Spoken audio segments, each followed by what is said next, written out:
Live, getting results. This is News 6 at 11. Breaking tonight, freeze and frost alerts all across Central Florida. Temperatures falling fast. Chief Meteorologist Tom Swirls is here with the 11 o'clock update. Tom? Here we go. Take a look at what's going on. We've got the big freeze warning going on for everyone from Volusia County to Flagler, Northern Lake, all of Marion and Sumter counties. Then, everyone else, if you can hear me, you have the frost advisory. Both the warning and the advisory go until 9 o'clock in the morning. Let's get right to temperatures. For the moment, we have dropped to the freezing mark right there in Ocala. That means between now and 9 a.m. tomorrow morning, you spend the entire time below freezing. It's 34 in Gainesville, 37 in the Villages. We're still holding in at 41 at Daytona Beach, which is impressive. I thought they might be a little bit lower by now, but the colder air is creeping in from the northwest a little slower than it was earlier today. In Orlando, we're down to 44. Note the wind speeds have cut way down. I told you earlier tonight at 6 o'clock they would die out. We're down to a 7-mile-per-hour wind right now in Orlando. That gives us a wind chill factor of 40, a wind chill factor of only 32 in Ocala because the wind has stopped there. Eventual overnight lows, 28 in Ocala, 32 in Leesburg, and 38 in Orlando. This 33 in Daytona Beach is only 3 degrees away from the all-time record low there of 30 on the date tomorrow. I'll be right back. We'll pinpoint the hour-by-hour breakout for tomorrow and the warmer days that are on the way. Tom, thank you. Also developing a deadly mystery. One man's body found in a parking lot outside a bar and restaurant. And another man police are desperately trying to find tonight. Sashel Saunders is live in downtown Melbourne. Sashel, you actually got results when you went back to that bar tonight.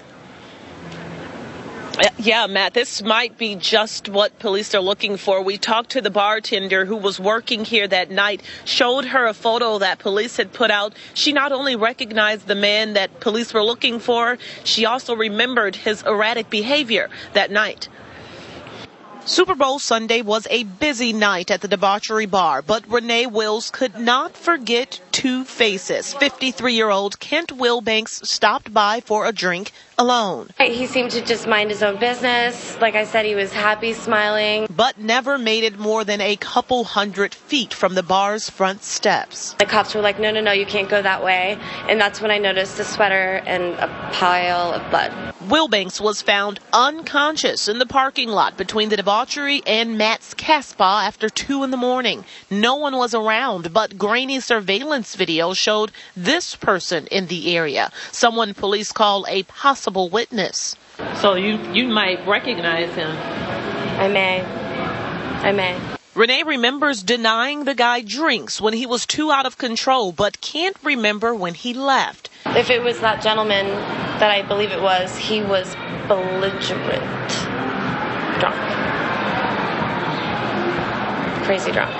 Meanwhile, friends and neighbors of Wilbanks are struggling with his death. Kent was my brother from another mother. That's how close we had gotten in such a short time. Shocked that someone could take his life. Feels funny in your heart, but it doesn't seem real, too. Yeah, I cannot believe this, Yeah, police have not released how Kent Wilbanks died or what they believe might have happened. They are asking for the public's help finding the man that you see here. If you know anything about him, they want to question him. If you recognize him, make sure to call police. Reporting live in Melbourne, Sashel Saunders, News 6. Sashel, thank you. Now to some breaking news. The end of a rough trip at sea. Royal Caribbean's Anthem of the Seas returned to port in New Jersey late tonight. The ship was headed to Port Canaveral when it sailed into hurricane-force winds and waves as high as 30 feet. At least 4 passengers were hurt. The ship suffered some damage. On the high seas, we were trapped in a room for 17 hours. It's like on a roller coaster you can't get off of and you weren't strapped in. I thought I wouldn't make it. I thought we might have to use the lifeboats and whatnot. So, I mean, it's pretty wild. I woke up, things were flying everywhere. We didn't think we were going to make it home. You could tell they had some cabin fever, huh? The ship never made it to Port Canaveral, instead returning to New Jersey. Passengers are getting a refund, by the way. Also developing, 2 deputies murdered in the line of duty, one inside a Panera. And tonight, investigators say the gunman has ties to Central Florida. Sean Chabot has been following this all night for us. Sean, what's the latest? Well, Lisa, according to court records that we have found, that suspect, 67-year-old David Brian Evans, once had addresses in Altamont Springs and in Winter Park. And late tonight, we have learned he was wanted in Maitland. A deadly day in Maryland after panic at Panera. All of a sudden, heard a loud pop. When it was over, a single suspect would gun down 2 deputies before being shot dead himself. Somebody screamed, the man's been shot. His head was shot right in the temple. A tip led Harford County deputies to 67-year-old David Evans inside the restaurant. He was known to police and wanted on 2 active warrants, assaulting an officer in Florida and a civil case in Maryland. He's a frequent visitor in there. I've seen him myself in there. He kind of hangs there. He's a homeless, disheveled man. She and her daughter noticed Evans acting strange before deputies intervened. They say he simply pulled a gun and fired. They were going to try to get some answers out of him to see if he was okay or if he wanted some help. But right after that, he just shot the guy and ran out the back door. Authorities say Evans shot and killed a second deputy while trying to escape. More officers converged, shooting and killing him in the busy shopping center. It's with great sadness that I tell you, both deputies who were shot earlier today have succumbed to their injuries. Law enforcement still reeling from the violence. And those deputies had a combined 45 years on the force. We are expecting more updates in the morning. Matt and Lisa. All right, Sean, thank you. And new tonight, the mayor of Groveland is joining a growing movement to exonerate 4 black men accused of raping a white teenager more than 60 years ago. The men are known as the Groveland Four. The alleged attack happened in 1949, but there was never any hard evidence linking the men. One suspect was later shot to death by the sheriff of Lake County. A second was also shot but played dead and later claimed the sheriff killed them in cold blood. A third was hunted down and killed by a posse. The 4th suspect survived and earned parole but died 4 years ago.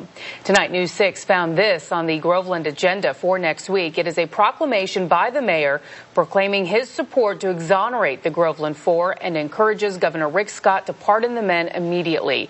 It is scheduled to be discussed next Tuesday. Tonight, a crime tracker alert for a grocery store thief. Police say the crook stole money from a woman while she was shopping. This happened inside the Publix on East Broadway Street in Oviedo. Jennifer Ortega shows us how it happened and the picture police want you to see. Woman told police she put her purse in the cart and walked away to shop. Police are looking for this woman, checking out at the register inside the Publix. They say she purposely swapped carts with another customer and stole her money. Scary to know that, hey, I could be busy, picking out an item, looking on the back for ingredients, because that's very important, and someone could be picking my wallet and stealing my money. The victim says when she realized her cart was missing, she went looking for it around the store. That's when she found the suspect pushing her cart. She told the suspect that was her purse. The woman apologized and said it was an honest mistake. They switched carts and the victim continued shopping. You have to know enough not to walk away from your purse. I would never walk away from my purse anywhere. The victim says it wasn't until she got to her car and started loading up the groceries that she noticed her cash was missing. I think that's called hiding in plain sight. You make it sound like you're helping and you walk away and you've actually done something wrong. I'm going to hold my purse instead of keep it in the cart, because I did it yesterday at Target, actually. And it was pretty far away. If you recognize the woman in that photo or have any information, you're asked to call Oviedo Police. In Oviedo, Jennifer Ortega, News 6. Local layoffs are coming at fantasy sports website FanDuel. News 6 has confirmed the company filed plans with the state to lay off 55 people in April. It's for the Maitland office. This news comes less than a year after it laid off workers from Zynga. FanDuel and other competitors have been under fire by prosecutors who say they are involved in illegal gambling. Tonight, I investigate hit-and-run crashes. They are happening more now than ever before, despite a law that is supposed to curb them. And for many families, the pain runs deep. You didn't even put in a phone call for help to say, I just hit somebody. why this new law does not seem to be working, and what could make our streets safer. Tom? Wow. Hey, take a look at what's going on right now. I know you know that we have the freeze warning in effect as well as the frost advisory. We're already down to freezing levels right there in Ocala. Still 41 in Daytona Beach and 39 in Palm Coast. I'll be right back to pinpoint your overnight lows, talk about how long you'll be below freezing, and the warmer days that are approaching for your weekend. You're watching News 6 and the News 6 app, getting results for Kissimmee, Howey in the Hills, and all of Central Florida.